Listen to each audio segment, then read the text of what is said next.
Hey, I'm Randy, and you're watching The Cheap Audio Man. Here at The Cheap Audio Man, we help folks find high-value hi-fi home theater and headphone equipment. And today we're talking about the Pro-Ject T1 Phono SB.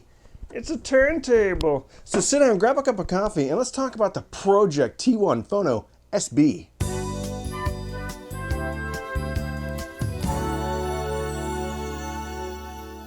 Today's sponsor is Sith Audio Cable Securing System. That's right, we're dovetailing or segueing or adding to the Sith Audio audiophile cable management system with the Sith Audio audiophile cable securing system. That's right, they come in a variety of colors, including black and yellow, and available for $17.99 a piece. They're not zip ties at all. They're audiophile cable securing devices. Once you do that, though, it's not coming back out unless you get a little screwdriver in there. Anyway, the Pro-Ject T1 SB Phono.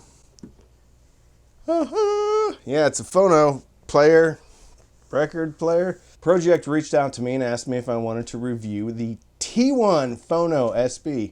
And I was excited because I've obviously heard of Pro-Ject. I haven't had one of their tables in. I never really looked at Pro-Ject all that hard when I bought my turntable. So I went to their website and opened it up and whoa, Nelly.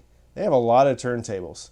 They have more turntable categories than most people have turntables.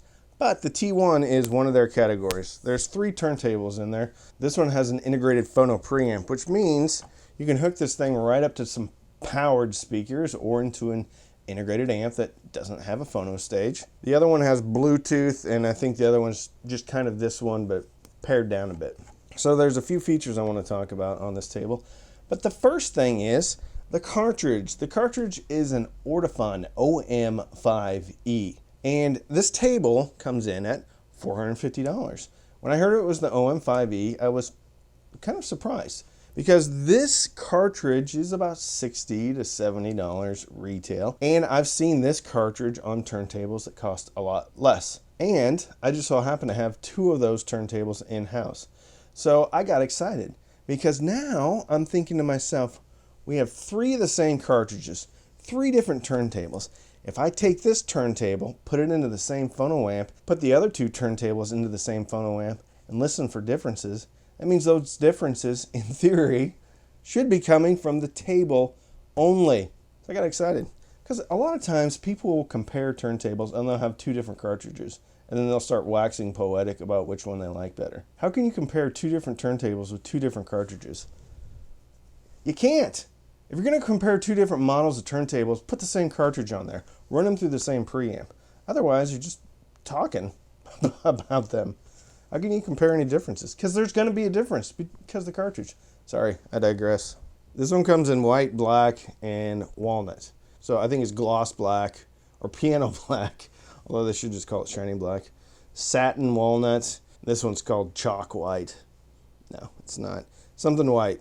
You can go to their website and check out exactly what kind of white it is. Maybe it's an eggshell. I don't know. So it's belt driven. Has a glass platter, which is quite nice. Comes with a little felt pad. Glass platter. I like the glass platter. I know a lot of people opt for an acrylic, but this one is quite nice. Whoops. I'm not gonna knock it over. Maybe. One of the things that we should talk about is just the machining. The machining on here and inside the platter, quite close tolerances. It's very nice. They chose glass because of the mass. But if you take the platter off, one shall see inside there's a sub-platter assembly with the belt drive. And you'll notice that there's only one pulley, so you're not switching things out because the speed control is right on top. So instead of having to change the belt over to another pulley, which isn't terrible because how many 45s do people usually listen to? I have 1. But if you have a lot of 45s, to me it's more convenient to do a button instead of pulling the belt off of one pulley and putting it onto another. Not saying that's terrible. A lot of people do that. I just don't trust myself with not breaking the belt. Yeah. Knock someone over the head with this. Cause some damage. Out of the box, mine was set up and ready to go. All the counterweight and everything was good. The counterweight just has a hex nut, so you get your little Allen wrench out there and move it around if you need to, if you're going to change out the cartridge. And speaking of changing out the cartridge, no removable head shell, right? So you can change out the cartridge. Just going to have to be careful with it. A little wire holder thing for the tone arm, and then this one comes with a lever. Then there's adjustable hinges for the dust cover, which is actually kind of nice. The dust cover comes off, and gosh darn it, I didn't know you're supposed to take the dust cover off because it's going to make your music sound horrible if you're running a record with your dust cover on. And I don't really think it matters all that much. But here's a cool thing. The way this dust cover was made, here at the edges, there is a tiny little protuberance that actually contacts the plinth. So the entirety of the dust cover doesn't contact the plinth except in these two little spots and then at the hinges. So it reduces all that surface area. So if you are going to run your records with the dust cover on, like I do, it's going to decrease vibrations because of the design of the dust cover. I thought that was pretty clever. So there's a cheaper one. It's just the T1, and it doesn't have the Phono preamp, and it doesn't have the same power supplies. It doesn't have electronic speed switching, so and a different power supply. So if one is looking at this, they may want to consider just getting the T1 Phono SB. It's amazing how hard that is to say and get it right, even though it's just three things. T1 Phono SB. Still escapes me though. The plinth is pretty typical in turntables of this price range. It's reported to be CNC'd, no hollow points. It's supposed to be good. Of course, it's a good plinth. Same thickness as most of my other tables with the exception of Fluence. Fluence is a lot thicker. Outside of turntables, I didn't really know much about Pro-Ject. I had been to their website and looked at some of their turntables, and they have a ton of them. They also have some pretty cool turntables, little skinny ones that are quite affordable. And then they have a bunch of turntables that have some artwork on them from the Beatles and the Beatles. I think they have a Doors one, George Harrison, Ringo Starr. They take all the real estate on top of the turntable and they put some art on it, which I think is cool. I think more people should do that. But I had a call with them, and I was really amazed. I knew they did turntables, but I was amazed at just how many electronics they did. Obviously, I thought, okay, yeah, they're going to make phono preamps, but they make DACs, they make headphone amps, they make integrated amps. They make a ton of stuff. I thought, well, they probably just subbed out their phono preamp. They probably just went to some factory in China that makes phono preamps, and then they slapped Pro-Ject on top. Not so. They actually have 4 of their own facilities. They make most of their turntables in the Czech Republic, most of their electronics in Slovakia. All of it's right over there. And the important thing is, pretty sure they operate all of those facilities, which is impressive. A lot of companies, not to knock other companies, but a lot of companies will just go to a facility that makes similar products and they'll just have something OEM'd. Again, not saying that's bad, but it's kind of nice to know that their facilities are their facilities. So I listened to this through its phono preamp. I also listened to this through the ST Ultra phono preamp from Pro-Ject. I also listened to this into the Realistic STA 2500. It's a nice product, a vintage receiver from 83, I believe. It has its own phono preamp. So I heard this 3 different ways. From a sound quality perspective, it went from integrated phono preamp to the Realistic to the S2 Ultra preamp, which makes sense because integrated phono preamps and tables are generally good, but they're often beaten by an external preamp, even a modestly priced one around $100. And they're often beaten by vintage receivers because a lot of times those vintage receivers, that phono stage is all discrete, very well designed, very beefy. And that was my experience. With the internal preamp, I just felt there's a little bit of dynamics missing. The sound didn't seem as deep, as fleshed out as through the Realistic, and definitely as through the S2 Ultra. I'm going to be doing a dedicated phono preamp video, which is going to include the S2 Ultra, as well as some other ones, a little comparison, shootout, battle royale for phono preamps. Good news is integrated phono preamp in here is good. It can be beaten with probably $100 phono preamp from the likes of skit with the Manny. Hi-Fi Zen Phono, but that's like 190. Pro-Ject has their own Phono preamp that's pretty affordable. But the good news here is you can get this out of the box. You can be up and running, enjoying music. It's going to sound good. And if you ever want to upgrade down the road, you can, because it's defeatable with a switch. You just click the switch and then hook it up to your Phono preamp. Pretty straightforward. Okay, sound-wise, I've heard the OM5E multiple times on multiple different turntables.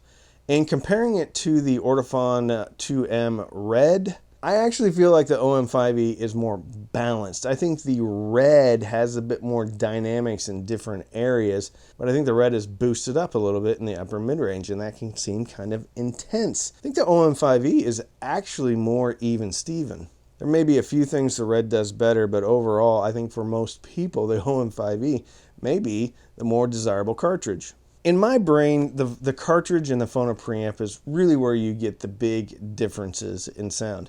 So I was excited to get this one in because I had other turntables that have the OM5E. So I'm thinking hook both turntables up to the same Phono preamp, listen for differences. Those differences are going to be due to the table, not due to a cartridge or Phono preamp. That's what I did. And call me crazy, but 3 turntables with the OM5E cartridges, 3 different price points, and they all sounded a little bit different. The lower tier tables sounded very similar, really almost indistinguishable. And I'm not saying like the delta in the sound from this one to the mid-tier turntable with the OM5E was significant, but there was one. Call me crazy. So the Pro-Ject sounded the best out of any of them. At $450, that can sound like a lot for an OM5E cartridge. But for me, the way I'm looking at this is the foundation of this table is better than the foundation of other tables that have the OM5E cartridge. If one wants to upgrade this cartridge to something else down the line, I think it's going to be able to support that. Pro-Ject has gone to great lengths to eliminate areas that will add additional resonances or vibrations with this table. And I could hear it. It was subtle, but it was definitely there. I think the next product that really interests me from Pro-Ject is the Debut series. So they have the Debut Carbon Evo, something like that. A little bit of a step up, has some adjustable feet and some other features, including a carbon fiber tone arm. I wish that they had removable head shells, but I was talking to them about removable head shells, and they said you really need to do that correctly to have a table that mitigates any resonances and vibrations due to a removable head shell. You have to kind of get up in price a little bit. I don't know if that's true or not, but that's what they said. Makes sense, though. All in all, the T1 Phono SB, pretty impressed. I know this is personal preference, but I like the color. The bearing in there, quite nice.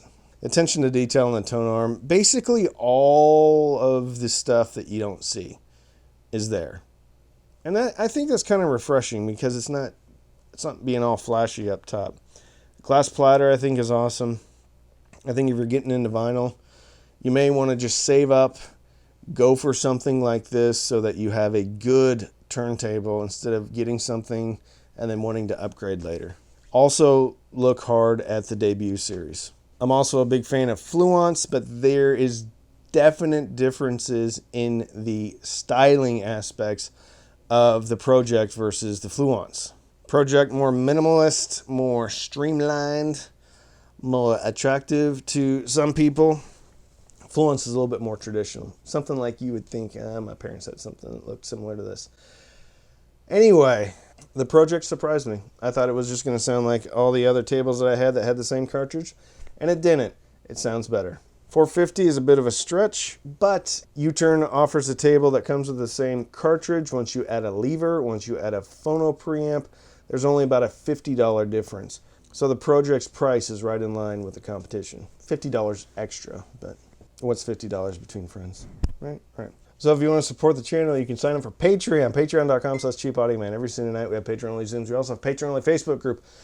You can also sign up for Amazon Music. There's a link in the description. Click on the link, sign up. You get 3 months of Amazon Music for free or 6 months of Disney Plus for free. I get a couple of dollars even if you cancel. You can also use the links in the description. Most of those links are affiliate links, which means if you click on them and you buy something, I will get a commission, although it doesn't cost you any more, so it's a great way to support the channel. Almost made it through that. So don't binge watch anything on Netflix or Hulu. Get yourself a cheap audio, man. Sit down, plug in the old Pro-Ject T1 Phono SB, and pipe some vinyl in your brain housing unit and enjoy yourself. And with that, I'm Randy. I'm the cheap audio man.